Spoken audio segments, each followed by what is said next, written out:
C'était il y a longtemps. J'avais découvert cet étrange film, Le Survivant de Boris Sagal, à la télévision.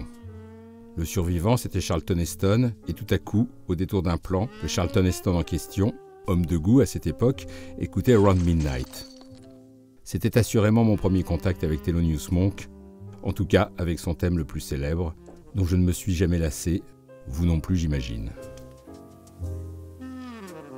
Ce thème que je retrouverai fatalement un peu plus tard au générique du film de Bertrand Tavernier, bien nommé Autour de minuit, cette fois-ci en version chantée par le virtuose Bobby McFerrin.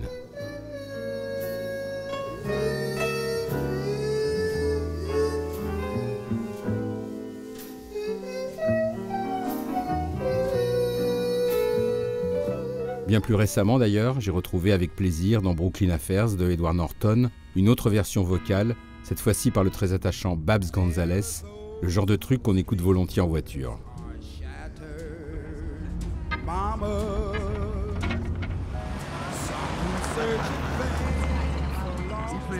Mais parmi les versions chantées de l'Eternal Around Midnight, ma préférée c'était celle-ci, celle des Feelings, groupe inconnu au bataillon, que j'avais découvert avec enthousiasme dans Marseille Contrat, un très bon polar 70s signé Robert Parrish, au détour d'une scène de club comme je les aime. It begins to turn, round midnight,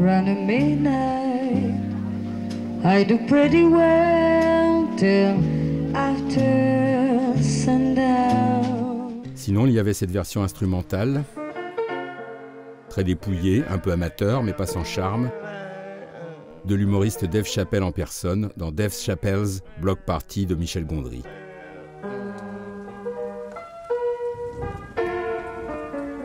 Une version qui donnait quand même envie d'entendre le maître en personne, Monk au piano, et quelques sidemen de luxe dans Le Diable en robe bleue de Carl Franklin.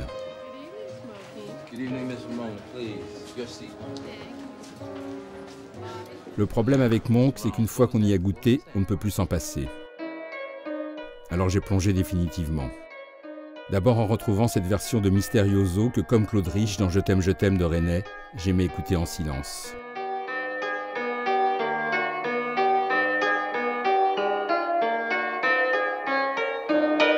Ce même Mysterioso que David Cronenberg avait eu le génie de mélanger au son d'Ornette Coleman, glissant sur les lèvres d'une Judy Davis au regard déviant.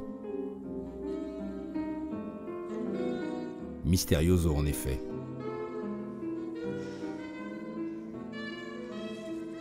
Dans l'enfer du dimanche, comme moi, Al Pacino aimait écouter Monk en batifolant, ça se défend.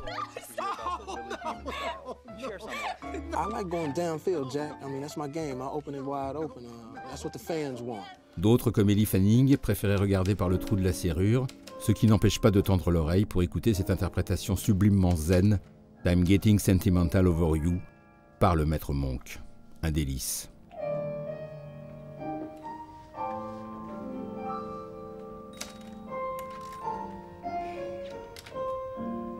On pouvait aussi passer une bonne soirée, un verre à la main, avec cette version d'In Walk Bud, comme dans Guinevere.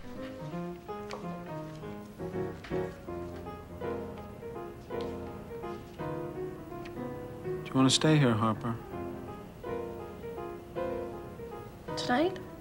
Et puis basculer dans l'ambiance d'une soirée en noir et blanc, en compagnie de Dustin Hoffman et de quelques-uns de ses amis, dans Lenny de Bob Fosse au son de Well You Needn't.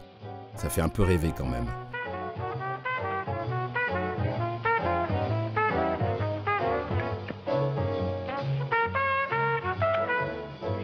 Plus récemment, j'ai recroisé la musique du grand Thelonious, en particulier ce morceau In Orbit dans On the Rocks, le dernier Sofia Coppola, où je me serais bien glissé dans la voiture entre Rashida Jones et Bill Murray.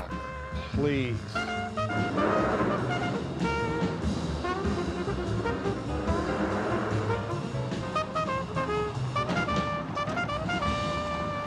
Mais ma citation préférée de Monk, c'était sûrement celle de Panonica, thème fabuleux, au début de The Pleasure of Being Robbed des frères Safdie, une version qui va parfaitement bien avec ce personnage qui salue la compagnie à sa manière. Good morning, beautiful. Good morning, handsome. Good morning. Justement, ce Panonica tant aimé m'a fait me souvenir du film de Roger Vadim, Les liaisons dangereuses, pour lequel le Lunaire Monk avait enregistré à New York quelques compositions de son cru. Et ce Panonica dans la neige, avec les rires de Gérard Philippe et d'Annette Streukberg, avait vraiment du charme.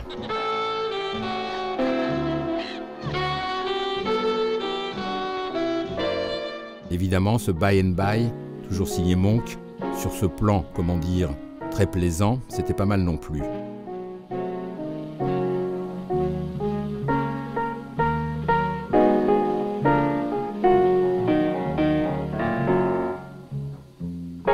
Mais tout ça ne doit pas nous faire oublier que dans les liaisons dangereuses Made in Vadim, Jeanne Moreau était aussi de la partie. Mais elle, son thème préféré, c'était l'imprononçable Bayou Bolivar, Bayou's R. L'ai-je bien prononcé? Juliette Valmont ne reconnaît plus Juliette de Merteuil? Si, mais j'ai peur de plus me plaire. Tu as des ennuis? Je m'ennuie. C'est ton américain, Jerry Court? Il m'amuse plus. Bon, tout ça me donnait furieusement envie de voir enfin l'énigmatique Monk en personne au piano.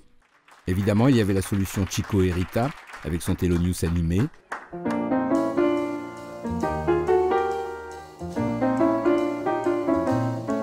Ou celle du pape Benoît XVI, autrement dit Anthony Hopkins, qui avait l'air de kiffer grave à la télé, le génial pianiste dans un très beau Blue Monk dans Les Deux Papes. Là maintenant tout de suite, j'avais juste envie de crier « Vive Benoît XVI !» D'un Blue Monk à l'autre, j'ai fini par voir enfin en direct, si je puis dire, le pianiste à l'œuvre dans cette performance photographiée par Bert Stern au Festival de Newport en 1958 dans Jazz on a Summer's Day.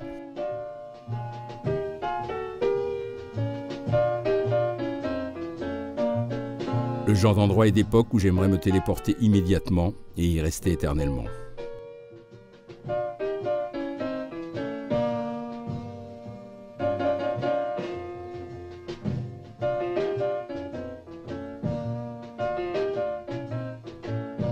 Mais finalement, il y avait encore mieux, le documentaire de Charlotte Zverine, Straight No Chaser bien sûr, que j'avais découvert à sa sortie en 1990.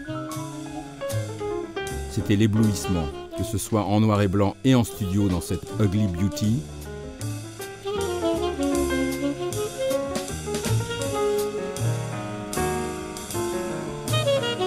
ou en couleur et en solo dans ce stratosphérique Crepuscule with Nelly.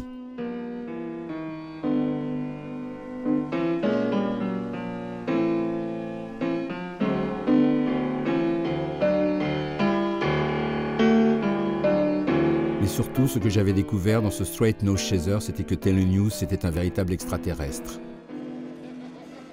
Je n'ai jamais oublié cette image d'un Monk enfantin tournant sur lui-même dans cet aéroport où il semble égaré et en même temps totalement chez lui, au son d'un de ses thèmes les plus singuliers, Epistrophe.